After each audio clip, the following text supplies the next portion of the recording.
Hey, it's A Humble Collector here. In today's video, we're going to take a look at the 4-panel death card of Johann Renzl. So without further ado, we'll go ahead and get started. Now, this is a bit of an odd card. Panel 1 here, we just have an Iron Cross block, and then moving to panel 2. In memory of our unforgettable son, father, and brother, something that's censored there, and then Johann Renzl, son of the farmer at the Herndl farm and Sea Urchin, Gefreiter in an infantry regiment, bearer of the Eastern Front Medal, the Krim Shield, and the Kuban Shield, who was seriously wounded on January 28th and died a heroic death on January 29th, 1945, as a result of his injuries at the age of 33. Now, right off the bat, we have this very interesting censored mark here. Now, I can tell you, because I've seen it on other cards where it's not censored, what this is. That would be the abbreviated PG, which means that Johann here was quite literally a card-carrying member of the Nazi Party. Now, obviously, given his death at the end of the war here, somebody at some point post-war, when I'm guessing, now this card does have the swastika mark on the front, so I'm assuming this was printed during the war, but somebody at some point decided it probably wasn't a good idea to have Johann's name tied to the party, so they went in and blacked that out. Which I find pretty interesting. Also, a bit of an odd combination here with the Kuban and the Krim Shields. You do see the Crimean Shield show up on death cards occasionally, but the Kuban Shield I've only seen come up a handful of times. It's a much less prolific award, it seems like. Now, unfortunately, I did not find a casualty record for Johann.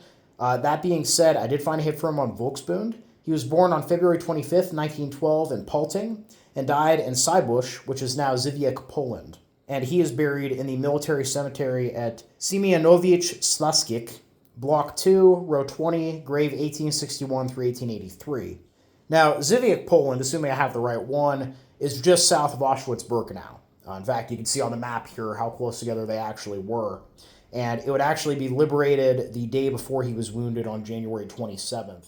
So it's kind of fascinating to think that, Auschwitz is liberated January 27th, a day later, and just a little bit to the south, Johann here is wounded, and then the day after that, he's dead.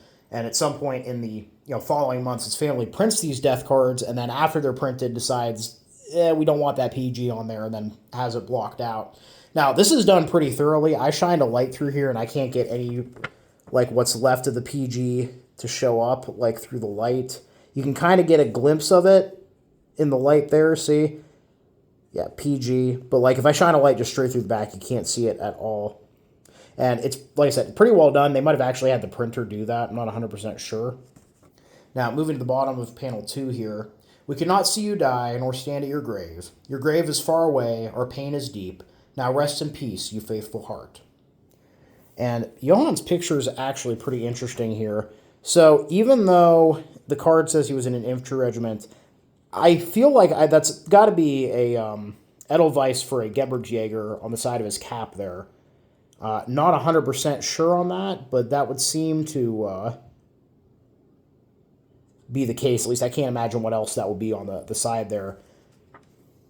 But yeah, without any other unit information, I'm not 100% sure. And of course, he might have been in a Geberjäger unit when this photo was taken and then transferred to a normal infantry unit later. That did sometimes happen.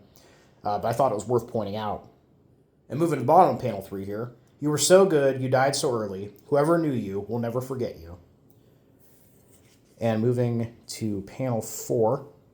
Oh, it's hard to believe that you're not coming back. You had to give up your life so early. Our entire happiness is destroyed.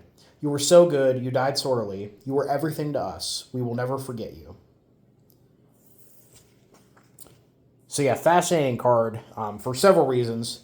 The kind of mystery with the photo here, the blacked out party member alignment on the front of the card there, and also the fact that he was killed so close to, one of the darkest locations in the entirety of the Second World War in Europe. Yeah, just really comes together to make a really fascinating and very dark card. Overall, I hope you guys all enjoyed the video. Please leave a comment down below. Love hearing from you. Thank you all for watching. Happy collecting, and I'll see you all again very soon.